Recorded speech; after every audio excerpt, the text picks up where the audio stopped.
Okay, so as we're in lockdown, unable to get those supplies, a great substitute for pastry, homemade pastry, is the ready-made pastry that you can buy and you can refrigerate or freeze them. They're absolutely brilliant, actually. A great substitute, especially if you're not very good at making pastry either. So I'm not a food snob, whatever in your cupboard, and this is a great way to feed the family. So I've had my potatoes draining. I will bring them over now. Bring them over, okay? And I'm going to put them in my pan to mash. Now, you can leave these potatoes as they are without any adding much else, but I like to basically treat them as I would mashed potato. Okay, so as if I were making it. So I add a little bit of pepper, and don't be shy with the pepper. All right, a little bit extra for this pie is needed, and some salt, and we can always taste as we go, and some good butter. You can use low fat butter, but about 100 grams, round about 100 grams of butter. Okay, and I'm going to start mashing, and I treat my corned beef pie, well, the potatoes in the corned beef pie, like I would mashed potato. You don't have to add the butter if you don't want to. I just think it gives it a fantastic flavour. Okay, so I'm mashing those up. I hope you can see. Nice and fluffy. These are Maris Pipers, and they're great for mashing. Well, I think they are. So basically, give that a mash, and then I add 4 tablespoons of milk. Okay, like that, and give it an extra beat with your masher. It's my daily workout. It's my only workout. So, okay, and you need to mash the potatoes when they're hot. I always think they're much better. I'm just going to taste that. Yeah, it's okay. It needs more salt, but I'll add that later. So while it's hot, you're going to add your corned beef. I add to my potatoes about 500 grams of corned beef, but you can use more or less, and I cut them into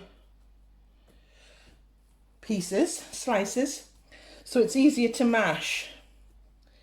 And I just add all in. And because the mashed potato is hot, the corned beef will start to melt. And again, this is live, coming at you. I'm just adding that. Now it will have salt in it, so when because it's got salt in the corned beef. But because it's a pie, it does actually need just a little bit of extra flavouring. You can add onions. Now I don't, because I find that the onion gives a sickly sweet taste to the corned beef, and I just don't like it. But if you like it, you can add it. So I've mashed that through. Now it's time to taste, because it's already cooked. It's a cooked filling. Yeah, it needs a lot more pepper. I use white pepper, but you can use black. And a touch more salt. Just a touch. And one last mash. And what I do now is nothing. I just let this cool to room temperature before we start the pastry. So rather than boil, I'll let that cool, put it to the side, cover it, let it cool naturally. You can put it in the fridge if you want. And when we come back, we'll show you how to make the pie. I'll be back in a bit. Okay, so we're going to start on the pastry. So I hope I'm not in your way, but I've floured the surface. And as I say, this is ready to roll pastry, so it takes a little bit of time to knead it. It's not as pliable as homemade pastry, but nevertheless it's extremely Good. And so rolling it out on a well dusted surface and bringing it round and changing the direction. Now if you don't want to see me roll this out, you can fast forward, but this is video for my beginners, and I like to show them how it's done. You can pull it over your rolling pin like that, get a little bit of extra flour, dust it on your surface and roll it down if you wish, like that. Now the base, this is the base, the pastry for the base. It needs to be rolled relatively thin, thinner than the top, because we want it to cook evenly. And the base always needs to be a little bit thinner on the pie than the lid. So I think that's it. Okay, I've rolled that out. And what I've done is I've lightly greased my, just nip that over like that. I've lightly greased my pie dish, like so. And then getting the rolling pin and just finding the center, like so, roll it over, like that. Now I'm having to lean over because the camera's in the way, but very gently press that in. And I lift and press to get that all the way in. Doesn't matter if it tears, we can patch. It's only the lid, it's only the bottom, like so. And I'm patting it with my hand, like that. Okay, pat it with your hand. Okay. And then with a sharp knife, just go around that edge. Okay. And trim off the excess. Okay. I'm just trimming off the excess, like so. Okay. Before we finish, it's not the end, I get a fork and I just pierce, go around with the fork like that. Don't have to go all the way through the pastry, but it just helps the steam to escape while it's baking, like so. And I'm going to pop that in the fridge for 5 minutes while I clear away, and I'll be right back. Okay, so we're ready to add the filling. Now the corned beef and potato has been left alone and let to cool, and it is cool now, so we can move forward. And as you can see, there's quite a lot, but I like a lot of filling. I like a lot of filling. So I'm going to get that in, like so. Let me just double check I've got everything that I need. Yep. Like so. Get all of the filling in. Don't be shy. Waste not, want not. A nice deep filling. This is a hearty meal for the family. And you want your pies. I think a pie needs to be filled. Okay. I like a good filling. Good. A good filling. And then with a spoon, bring that over. Can you see? With a spoon, start pressing down, making sure it's evenly distributed round. There's no point making a pie if it hasn't got plenty of filling. That's what I say. I don't mess about. The great thing about this pie is you could actually make it in advance, you know, cover it with the pastry lid and just leave it in the fridge ready to bake whenever you're ready. I try and make this as even as I can because I like to have just as much filling at this end for me as I do for everybody else. So it's just smoothing that off like that.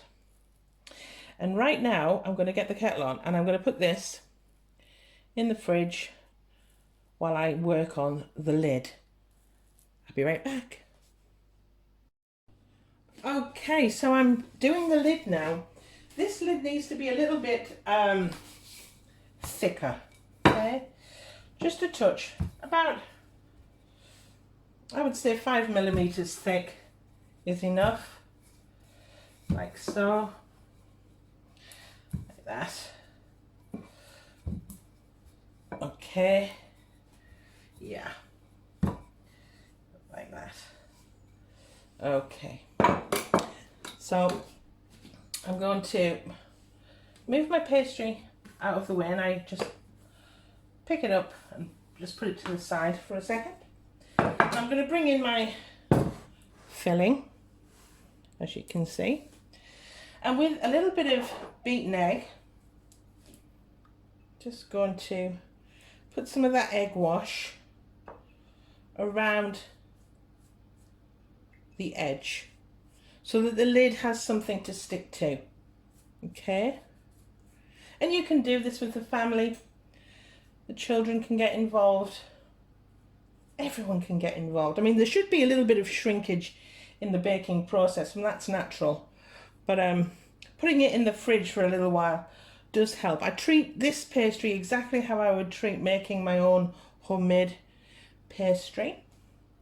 So I've put a little bit of egg wash there, like that. And I'm going to just move it out of the way. This is tight. So I'm going to bring my pastry lid over, like so. Bring that back in, hopefully into view. And then finding the top in the center, just roll that over the top like so. And then with your hand, just same process, smooth it over, making sure that it sticks to that egg wash that you've placed there, because you have placed that little bit of egg wash on the top to act like glue. And there we have that. And then trim using a sharp knife all the way around the edges. As I say, it's a little bit more elastic than ready-made homemade pastry, but don't worry about it. It tastes just the same. Absolutely, I can't fault it. And don't waste that pastry, it can be used for another project. And I'm going to just put 3 slashes to the top, like that. And I'm going to place this now back into the fridge for about 10 more minutes, 10 to 15 minutes before we start adding the egg wash. I'll be back in a bit. Okay, I'm back, and I'm just making some decorations with the back of the knife. You can be as adventurous as you want. I'm just making, with the back of a knife, just some indentations going all the way around, round about like that, like so. As I said, back of the knife should be enough.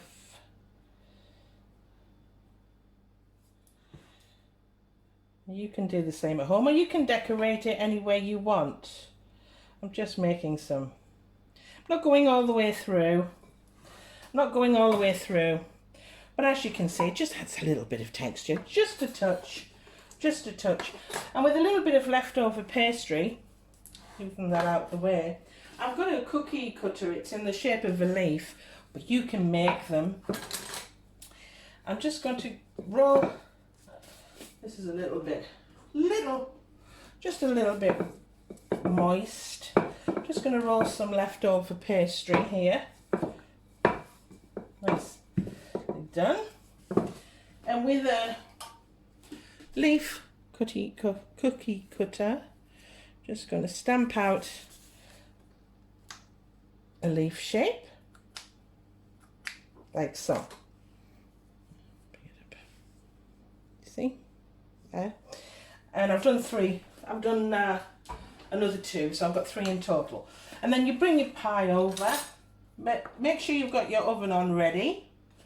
I'll put all the measurements and temperatures in the description box.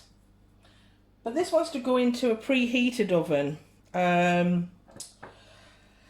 would say between 35 and 45 minutes. Because it's already the filling is already made. It's edible. It's edible now. It's not a raw filling. It doesn't take as long, but you're just wanting it to look golden brown.